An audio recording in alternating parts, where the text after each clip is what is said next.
Hank Scarlett was born to a poor family in central Illinois in 1905.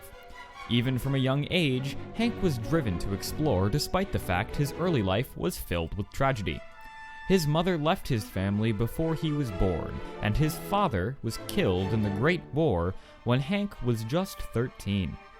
Following his father's dying wish, he took what little money he had to go to college to study pharmacology. After he got out of college, he was hired by Zinsser General Store, a successful pharmacy on the outskirts of Chicago. With a prolific faculty for pharmaceuticals, Zinsser quickly began to trust Hank. When the owner, Frank Zinsser, died in 1934, Zinsser left the company to Hank. In 1939, Hank hired on a few associates and moved the main store to Rantoul, Illinois, renaming it Scarlett Pharmacy. With the start of World War II, activity at the Chanute Air Force Base quickly strengthened business for Scarlett Pharmacy. Gaining a government contract due to friends at the base, Hank used the funds from that contract to expand business. Scarlett Pharmacy quickly became the go-to option for military medicine across the Midwest. With the profits gained during World War II, Hank decided to shift company focus to research and development, purchasing a 2,000-acre research facility in northern Illinois. The Scarlett Pharmacy headquarters quickly became a national center for cutting-edge medicine. Over the next 10 years, Scarlett Pharmacy aggressively expanded into more than just medicinal research. They began to research into all facets of scientific exploration. In 1958, using long-held contacts in the Air Force, Hank negotiated deals with both the Air Force's Space Command and NASA. Using these contracts, Scarlett Pharmacy began conducting experiments in low-orbit satellites before any other civilian company.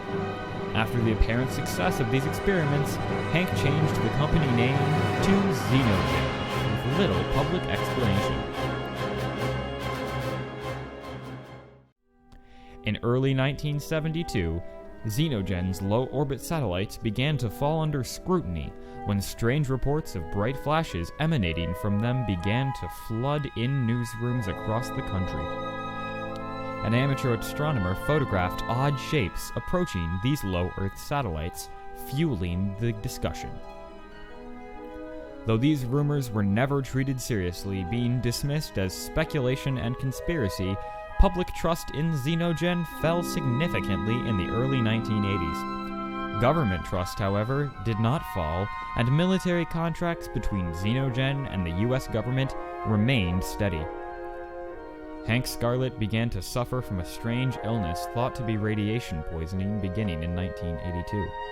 His last act as CEO of Xenogen was to release a cancer-fighting drug to the market that he claimed to have been researching throughout much of the late 1970s. This drug was, according to many, a gift from God because of its chilling efficiency at fighting the most common types of cancers. No one thought that a blanket drug could achieve such a remarkable effect. As Hank's health continued to decline, public trust in Xenogen rose steadily. Company profits reached all-time highs in the dot-com bubble of the 1990s, as Xenogen expanded into technology, funding and researching many of the telecommunications arrays that keep the country running to this day. In late 2006, like much of the world, Xenogen saw a fall in stock prices for the first time in decades. To combat this, Xenogen released what many called another miracle, a vaccine for malaria. Using the profits from public support programs, Xenogen all but eradicated the malaria disease. To celebrate the recent success, Xenogen has opened its doors to the public for the first tours held in its history. Welcome to Xenogen.